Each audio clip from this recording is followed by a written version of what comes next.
할렐루야. 하나님은 살아계십니다. 살아계신 우리 아버지 하나님의 무궁하신 사랑과 측량할 수 없는 은혜가 여러분 삶에 늘 함께 하시기를 축복합니다. 벌써 2024년도 7일째예요. 그래도 뭐 초반이니까, 첫 주일이니까 여러분 올해의 희망은 무엇입니까? 여러분의 바람이 무엇입니까? 뭐 더 길게 보는 것도 있겠지만 그래도 한 해를 시작하면서 여러 가지 여러분들의 마음속에 바람이 있을 것입니다. 희망은 어떤 일을 이루거나 하기를 바라는 바람이기도 하고요, 한편으로는 앞으로 잘 될 수 있다라는 가능성, 이걸 희망이라고 그래요. 저는 오늘 우리 교회 또 우리 성도들이 미래와 희망을 나누는 교회가 성도가 되기를 소망합니다. 오늘 본문에 말씀하신 것이 이것입니다. 여호와의 말씀이니라. 하나님 주시는 말씀이에요. 너희를 향한 나의 생각, 하나님의 계획은 내가 하나니 평안이요 재앙이 아니다. 주시고자 하시는 것은 평안, 샬롬이지 재앙, 벌이 아니다 하시면서 뭘 주신다는 거예요? 너희에게 미래와 희망을 주는 것이다 그랬어요. 하나님께서 우리에게 미래와 희망, 이 말을 좀 더 여러 각도에서 보면 미래에 대한 희망, 이렇게도 볼 수 있어요. 미래와 희망으로도 볼 수 있지만 비슷한 의미이기 때문에 미래에 대한 희망이에요. 왜냐하면 희망이라는 것은 앞날 미래에 대한 바람이지 과거에 희망을 두는 사람이 있습니까? 없습니까? 지나간 거에 희망은 안 둬요. 현재 지금 지나가는 때에도 희망을 두지 않아요. 그렇습니까? 안 그렇습니까? 지나가니까 만족할 수는 있지만, 그래서 희망이라는 것은 결국 미래에 일어날 그것에 대한 내 바람, 내가 이루고자 할 그것을 이루어질 수 있는 가능성이 희망이라면, 하나님께서 그와 같이 미래의 희망을 우리에게 주셨다면 우리가 그것을 받아 누리고 더불어서 우리 가족과 이웃들에게 나누어 주는 것이 우리의 바른 삶, 우리 그리스도인들의 의미 있는 삶이 될 것이고, 우리 신앙공동 성도의 모임인 교회가 교회 밖의 사람들을 향하여 이런 희망을 주는 것이 마땅하다, 그것을 생각하여서 2024년도 우리 교회 표를 미래와 희망을 나누는 교회라고 정했습니다. 나누기 위해서는 여러분이 받아야죠. 그렇습니까? 안 그렇습니까? 나눠주려면 내가 있어야 되는데 내가 없으면서 뭘 나눠줄 수 있겠어요? 오늘 본문 말씀 예레미야 29장의 말씀은 배경을 좀 이해해야 되는데, 이때 주시는 말씀은 유다 백성들이 바벨론으로 포로로 잡혀가 있는 상황 가운데 주신 말씀이에요. 이해하시겠습니까? 바벨론의 느부갓네살 왕이 지금 마지막 예루살렘까지 다 점령하여서 유다를 완전히 멸망시켜 버렸어요. 그리고 많은 사람들, 왕족, 귀족, 젊은 사람, 똑똑한 사람, 쓸만한 사람들은 몽땅 다 포로로 잡아갔어요. 그래서 하루아침에, 물론 여러 시일이 걸려서 바벨론을 옮겨졌지만 바벨론 낯선 곳에서 살아가야 되는 거예요. 어떤 존재가 되었죠? 포로민, 종과 같은 그런 지위로 살아가야 되는 비참함입니다. 그리고 정신없이 끌려와서 어느 정도 정신을 차려보니까 너무 처량하기 짝이 없는 거예요. 언제 돌아갈 기약도 모르겠어. 아니, 우리가 그래도 하나님을 믿는다고 하고 하나님 우리를 택하셨다, 우리를 사랑하신다고 하는데, 아니 어떻게 하루아침에 이렇게 알거지 신세가 되어지고 몽땅 끌려와가지고 종로로 타는 이런 비참한 신세가 되었단 말인가? 문제는 이 신세를 면하고 다시 고국 땅 고향으로 돌아갈 기미가 없는 거예요. 그래 안 그래요? 나라가 사라져 버렸어요. 전쟁에 멸망해서 나라가 없어져 버렸는데 어디로 돌아가요?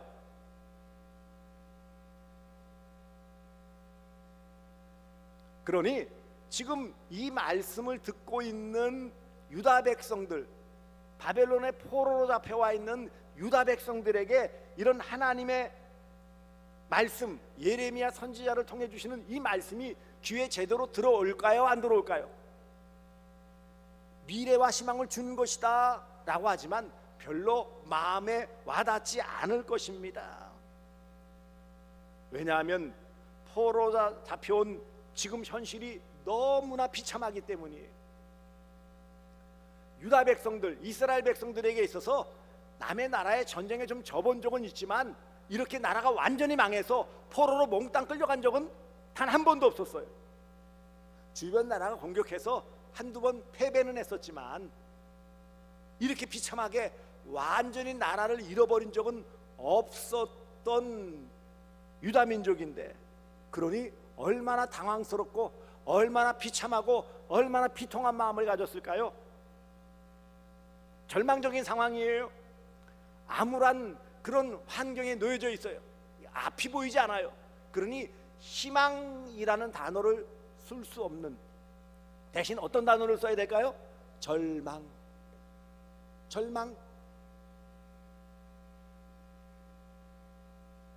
그리고 그들 마음에는 하나님이 우리를 버리셨구나, 하나님이 우리를 외면하시는구나, 그런 마음이 들었어요. 그래도 전쟁에 지고 끌려오고 어떡할 때는 그 마음에 그래도 하나님이 우리를 다시 빨리 회복시켜 주시겠지, 적어도 우리는 이방인과 다른 택하신 백성 곧 선민인데, 그런 마음이 있었어요. 그런 유다 백성들의 선민이라는 그 마음가짐을 선민의식이라고 그래요.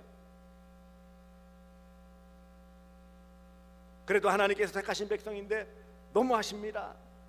지금 이런 형편에 무슨 미래와 희망을 주신다고 말씀하십니까? 빨리 그냥 우리 고국 땅으로 돌려보내시죠. 그렇지 않겠어요?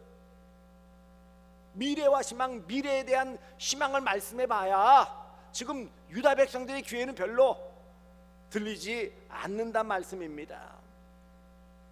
여러분들에게는 다시 기록된 이 말씀, 오늘 동일하게 우리에게 주시는 이 말씀, 너희에게 미래와 희망을 준다 라는 이 말씀이 귀에 들리고 마음에 새겨집니까? 그냥 주시는 말씀, 새해가 됐으니까 담임 목사님이 그냥 던져주는 말씀, 그렇게만 들리십니까? 참 우리도 그래요. 제법 신앙생활, 교회에 다니신 지 꽤 오래되신 분들이 많습니다. 그런데 신앙생활 하면서도 여전히 우리는 한 구석으로 마음에 무거운 짐 같은 것이 있어요. 뭔가 흔쾌하지 않은 여러 모습이 있어요. 왜냐하면 내가 하나님을 믿고 하나님을 의지한다고 하면 자녀로 택하신 나의 삶을 완벽하게 책임져 주셔서 어려움이 없게 해주셔야 되잖아요. 일단 첫째, 건강하게 해주셔야 되잖아요.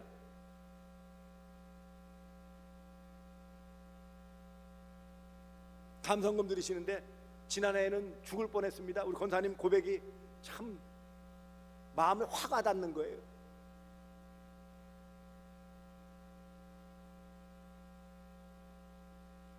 건강이 여러 모습에서 온전하지 못한 모습들이 있고요, 거기에 대한 힘든 부분이 있어요. 새해 들어서 간단하지만 수술 받은 우리 집사님도 계세요.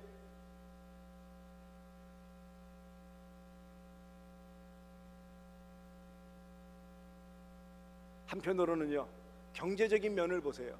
점점 물가는 올라가고 경제가 만만치 않다고 하는데 내가 받는 것, 내가 생긴 것, 내가 쓸 수 있는 것들을 자꾸 생각하면 답답하기 짝이 없지요. 뭔가 좀 나아 보여야 한다고 그러는데 경제 전문가들은 올해도 별로다, 그런 말들을 많이 해요. 그렇다고 우리가 신앙생활 영적인 부분에서 그래도 든든해가지고 어쨌든 하면서 떨쳐버릴 수 있는 그런 강건한 믿음이 또 우리 심령에 새겨져 있느냐고요. 어중간해요. 믿기는 믿죠. 믿습니다. 기도도 하죠. 예배 자리에 나오기도 하고요. 그러면 또 한편으로 한 구석에서는 어떡하죠? 이것도 걱정이고 저것도 염려고 이건 불안하고 저건 근심거리고.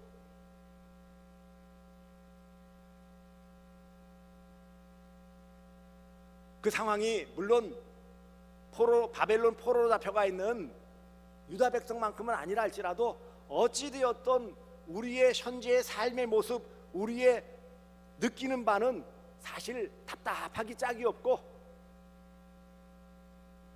별로 희망을 가질 만한 요소들이 없어 보여요. 그러니 우리는 유다 백성들처럼 미래의 희망을 갖는 게 그렇게 마음에 와닿지 않습니다. 그럼에도 불구하고 왜 하나님께서 가장 밑바닥에 내려가 있는, 포로로 잡혀가 있는, 절망 가운데 빠져 있는, 더 이상 뭔가를 기대할 수 없다라고 느껴지는 가장 밑바닥에 있는 유다 백성들에게 너희에게 미래와 희망을 준다라고 말씀을 하십니까? 이게 재앙이 아니다, 평안이다고 말씀하십니까? 누굴 놀리는 걸까요? 조롱하는 걸까요? 너희들 그렇게 못된 짓 하니까 잘 됐지 않았어? 조롱하는 말씀일까요?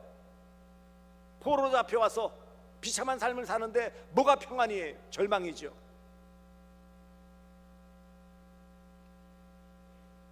뭐가 희망이에요? 재앙이죠.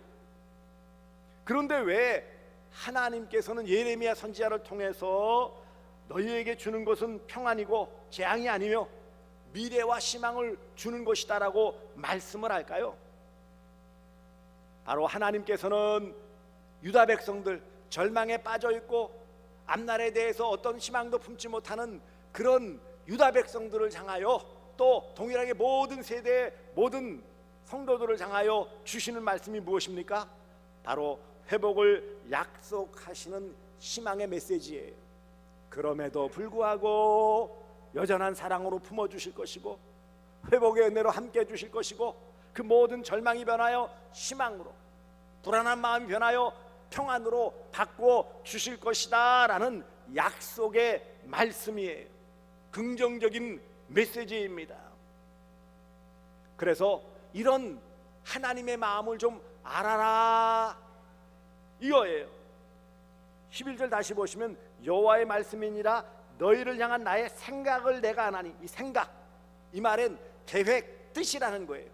그러니까 유다 백성들을 향해서 지금 힘들지 하지만 나는 더 큰 뜻을 가지고 너희들을 향하여 이런 계획, 뜻을 가지고 있으니 좀 알아주어라, 깨달아라, 이 말씀이에요. 무엇보다 하나님은 절망 가운데 있는 유다 백성들과 오늘 이 시대 우리를 향하여 위로해 주시는 하나님이십니다. 결코 극단적으로 내모시는 분이 아니시라는 거예요. 이러하치 선지자를 통하여 위로의 말씀을 주십니다.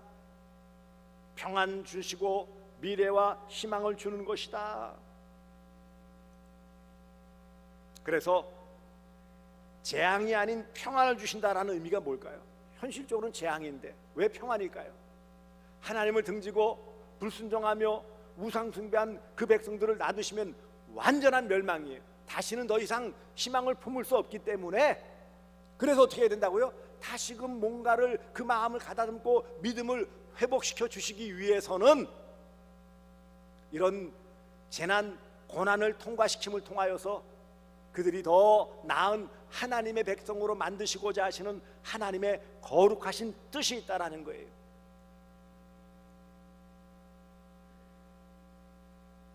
여러 가지를 비유할 수 있겠지만 지난 주간에 백내장 수술 받으시는 우리 집사님이 계세요. 백내장 수술, 눈이 시력이 점점 안 좋아지는 것이죠. 그러면 가서 어떻게 될까요? 째서 눈 안에 있는 탁한 수정체 빼버리고 인공 수정체 넣는 거죠. 물론 수술 과정은 따갑고 아프고 불편하기 짝이 없어요. 괴로워요. 비용도 들고 시간도 내야 되고 통증도 있고요. 그 뒤에 관리도 힘들어요.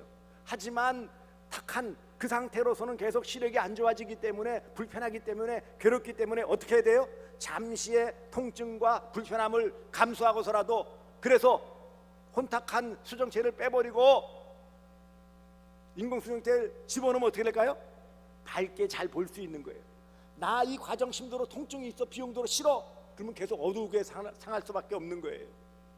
마치 이처럼 지금 사랑하는 그 백성들을 향하여 그런 상태에서는 도무지 하나님의 백성답지도 못하고 하나님이 주시는 모든 영육간의 풍성한 복을 받아 누릴 수 없기 때문에 좀 흔들어 놓으시고 어려움을 통해서 깨닫고 또 하나님을 의지하고 하나님 주신 진정한 평안, 미래에 주시는 그 놀라우신 은혜를 경험하게 하시고자 하시는 하나님의 거룩하신 뜻, 계획이라는 것을 알려주시기를 원하십니다. 하나님은 자기 백성들에게 미래와 희망, 미래에 대한 희망을 주시기를 기뻐하시고 궁극적인 미래의 희망 대신 예수 그리스도를 이 땅에 보내주셨어요. 디모데전서 1장 1절에 우리의 소망이신 그리스도 예수라고 이 소망의 주님을 말씀하셨어요. 우리의 소망 대신, 나의 소망 대신 예수 그리스도를 이 땅에 보내시고, 그래서 예수를 통하여 대속의 죽음을 죽고 사흘 만에 부활하심을 통하여 이 소망 대신 예수님을 믿는 자는 영원히 사는 영생의 소망, 희망을 품고 살아갈 수 있는 은혜를 베풀어 주셨어요. 영원히 살고 영생 복락을 누리는 희망이 끝이에요. 절대적인 궁극적인 희망이 무엇이라고요? 영원한 생명을 얻는 거예요. 이 땅에서 잘 먹고 잘 사고 권력을 누리고 유명해지고 많이 알고 누릴 거 다 누려도 결국 얼마나 더 살까요? 끝이에요. 물론 이 땅에서 하나님의 은혜 가운데 잘 되는 복을 허락해 주시지만 그 궁극적인 영원한 생명, 영원한 복락을 누릴 수 있는 희망을 주셨는데 예수 그리스도 우리의 소망을 통하여 영원한 희망을 주셨어요. 그래서 미래와 희망, 미래에 대한 희망, 이런 말씀을 주셔서 궁극적으로 유다 백성들뿐만 아니라 오늘 시대 우리들에게 또 주님 오실 때까지 모든 주의 백성 성도들에게 이런 희망의 메시지를 주신 것입니다. 미래에 대한 희망, 곧 영원한 생명을 주시기 위해 예수 그리스도를 이 땅에 보내셨고, 그 예수를 믿는 자에게는 영생 복락의 희망을 주신 하나님을 찬양하시기 바랍니다. 섭리 가운데 평안함과 미래와 희망을 주시는 선하신 하나님께 온전한 영광을 드리시기를 주님의 이름으로 축복합니다. 어느 분은 이렇게 말씀했어요. 희망은 우리를 영적으로 살아있게 하는 생명선이다. 희망이 있다라는 것은 뭐예요? 미래를 살아갈 수 있는 힘이 되어지는 거예요. 희망이 없으면 끝이에요.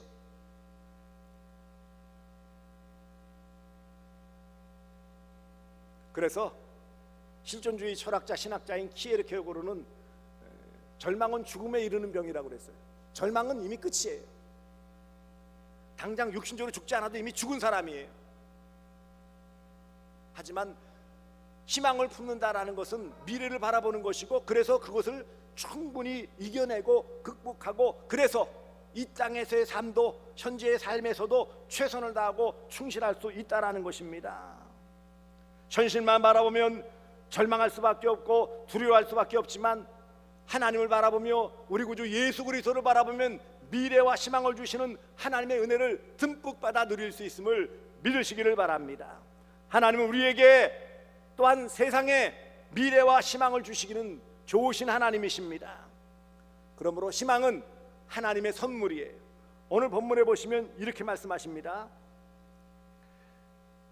11절에 보시면 너희에게 미래와 희망을 주는 것이니라. 하나님이 우리에게 뭐 하신다고요? 주신다라는 거예요. 근데 우리가 이런 미래와 희망을 위해서 무슨 노력을 하고 애쓰고 수고한 대가일까요? 아니에요. 거저 주시는 거예요. 거저 주시는 것은 뭐라고요? 선물이라고 해요. 희망은 하나님의 선물입니다. 희망은 하나님의 거저 주시는 선물입니다. 희망은 주의 백성들에게, 믿는 자에게 주시는 하나님의 선물입니다. 미래와 희망을 받은, 선물로 받은 성도만이 또한 세상을 향하여 이런 미래와 희망을 나눌 수 있는 삶을 살 수 있습니다. 미래에 대한 희망은 하나님의 선물이에요. 희망은 하나님께 기도하고 구하는 자에게 주시는 선물이에요. 미래와 희망은 곧 하나님 주시는 평안이고, 이 평안을 누릴 때 비로소 미래와 희망을 품고 이 땅 가운데 살아갈 수 있어요. 다시 말씀드리면 누가 평안한 삶, 안정된 삶을 살 수 있을까요? 하나님 주시는 미래와 희망, 미래에 대한 희망, 궁극적인 영생복락을 소유한 자만 이 땅에서 진짜 평안, 진짜 평화를 누릴 수 있다라는 거예요.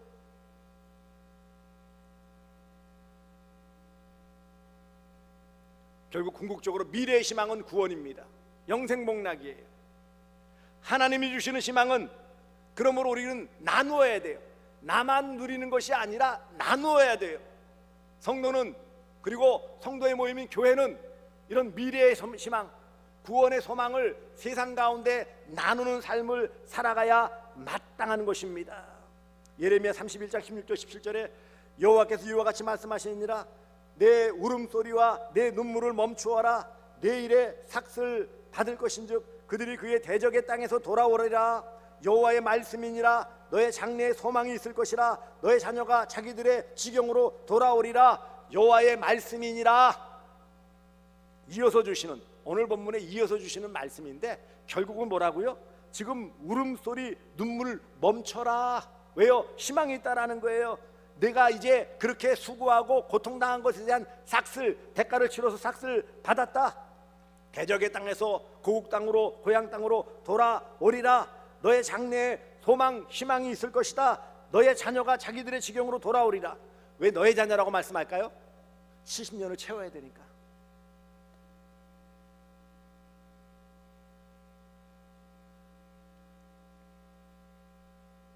희망을 품고 살던 유다 백성이 고레스 왕의 칙령으로 포로에서 돌아와 70년 포로 생활을 마치고 희망찬 고국 땅으로 돌아오고 고향 땅으로 돌아오는 은혜를 경험하게 되었어요. 우리가 알고 있는 욥은 어떤 사람입니까? 절망의 사람, 고난의 사람이에요. 욥기 그러면 고난, 인내가 떠오르잖아요. 놀랍게도 구약에 한 20여 배 나오는 희망이라는 단어 가운데 욥기에서만 15절에 걸쳐서 15번의 희망이라는 단어가 나와요. 놀랍지 않습니까? 희망이라는 단어가 제일 많이 나오는 성경은 욥기예요. 아니 반대잖아요. 절망, 고난, 시련, 인생의 문제 이런 거 아니겠어요?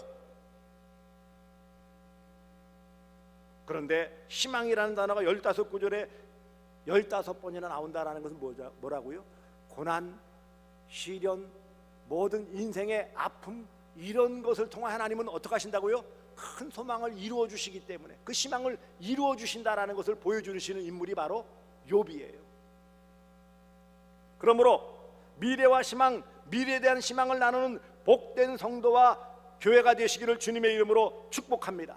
그럼 어떻게 이런 미래와 희망, 미래에 대한 희망을 품고 나누며 살아갈 수 있을까요? 첫째는 감사해야 합니다. 따라서 합시다. 감사하라. 감사하라.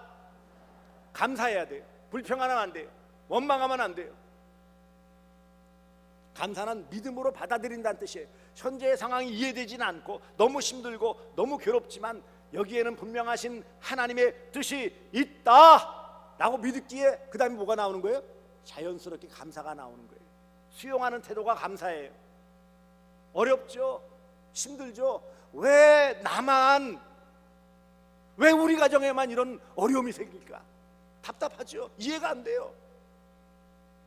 남들은 멀쩡하게 잘 사는 것 같은데, 별 문제가 없는 것 같은데, 훨씬 못된 짓 하면서도 잘 먹고 떵떵거리며 사는데 왜 착하게 살려고 했고, 그래도 나름 믿음으로 살려고 했고, 말씀 순종하며 살려고 하는데 왜 요 모양 요 꼴로 계속 힘드냐고요.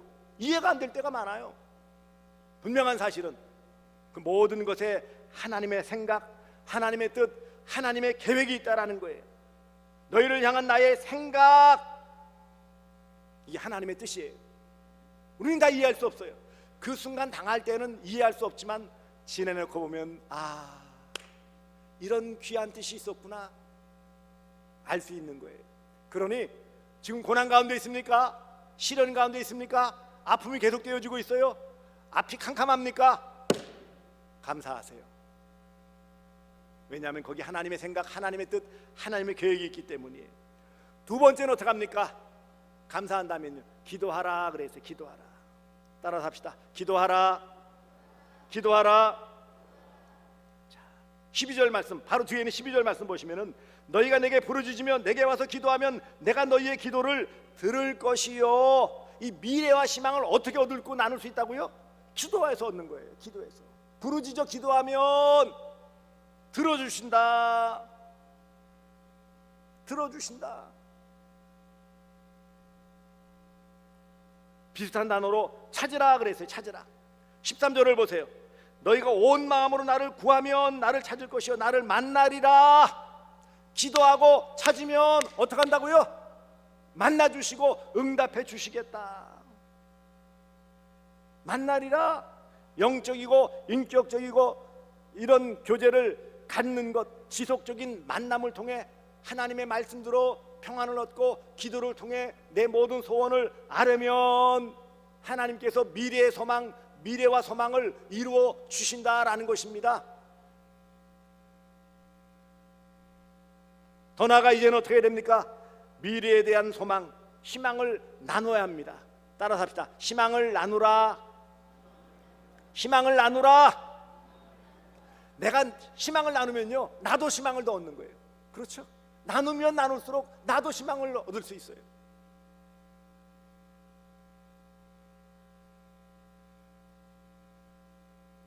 베드로전서 3장 15절에 이렇게 말씀하고 있어요.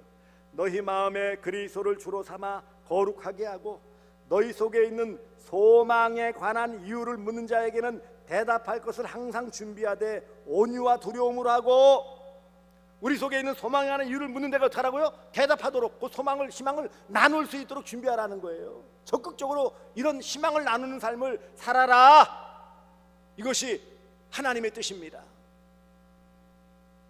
희망은 하나님의 선물입니다. 희망은 하나님께 감사하며 구하고 교제하는 자에게 주시는 하나님의 귀한 선물입니다.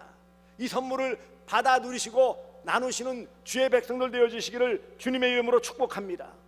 이런 미래와 소망, 희망, 미래에 대한 희망은 어떻게 됐을까요? 결국 이루어졌어요. 약속하신 70년 뒤에 포로에서 다 돌아와요. 꿈결 같은 고레스왕의 명령에 의해서 꿈 같은 일이 벌어져요. 아무도 기대하지 않았는데 어느 날 갑자기 명령이 내려서 고국 땅으로 돌아갈 수 있는 거예요. 희망을 품는 자에게 주시는 은혜입니다. 희망 중에 살 수 있었죠. 그런 은총 가운데 살아갑니다.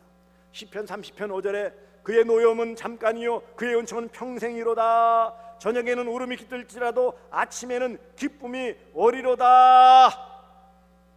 현재는 하나님의 노염 때문에 그래서 울음이 있고 괴로움이 있고 힘듦이 있습니까? 그러나 은총으로 주시는 그 은혜 가운데 아침에는 기쁨과 감사가 넘치는 복된 삶을 살 줄로 믿습니다. 하나님을 더욱 의지하며 하나님을 바라보는 빛난 그런 삶을 살 수 있습니다. 저는 우리 모든 교우들이 또 우리 교회가 이와 같이 미래와 희망을 나누는 성도, 미래와 희망을 나누는 교회가 되기를 바랍니다. 이와 같이 감사하며 기도하며 하나님을 찾고 나눔을 통해 이런 귀한 복된 삶을 살아가시기를 주 예수 그리스도의 이름으로 축복합니다.